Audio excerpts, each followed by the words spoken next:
Mataram merupakan sebuah kerajaan yang terletak di antara Kali Opa dan Kali Progo yang mengalir ke Samudra Hindia.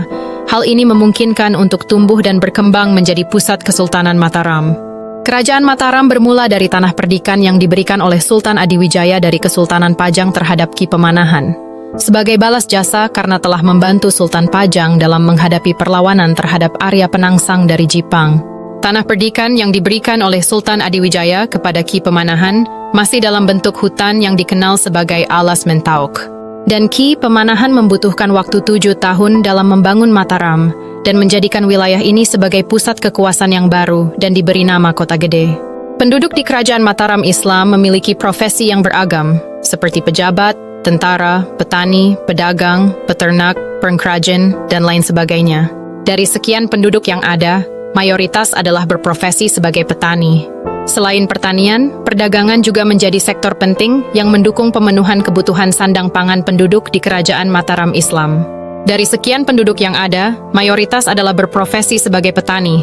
Karena secara geografis, Kerajaan Mataram Islam terletak di daerah pedalaman Jawa bagian tengah yang bercorak agraris. Berdasarkan laporan para dubes VOC lainnya, dikatakan bahwa di daerah pusat Kerajaan Mataram Islam, khususnya di wilayah Surakarta, sekarang memiliki tanah yang sangat subur untuk ditanami padi. Di musim panen, orang sibuk mengetam padi. Saat memasuki bulan-bulan setelah panen, orang berduyun-duyun memikul padi dan ada pula yang mengangkatnya dengan menggunakan gerobak yang ditarik oleh 6-8 ekor lembu. Selain pertanian, perdagangan juga menjadi sektor penting yang mendukung pemenuhan kebutuhan sandang pangan penduduk di Kerajaan Mataram Islam. Kegiatan perdagangan ramai dilakukan di berbagai desa. Perdagangan di Kerajaan Mataram Islam dilakukan baik dalam skala kecil maupun besar. Perdagangan dan pertukaran barang atau komoditi dalam skala kecil dilakukan di pasar domestik. Contohnya yaitu berupa hasil pertanian, alat-alat pertanian, gerabah, kain, perhiasan, dan hewan ternak. Adapun perdagangan barang dalam skala besar dapat dilihat dari proses ekspor-impor yang dilakukan melalui pelabuhan-pelabuhan di Jawa bagian utara, utamanya yaitu Pelabuhan Jepara.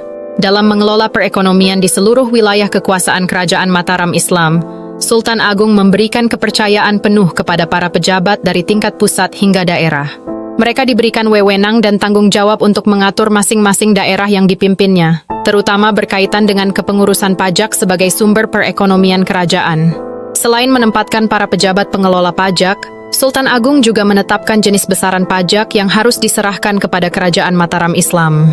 Pertama, yaitu pajak penduduk, pajak kepala. Kedua, yaitu pajak tanah. Ketiga, yaitu pajak upeti. Keempat, yaitu pajak bea cukai barang dan jasa.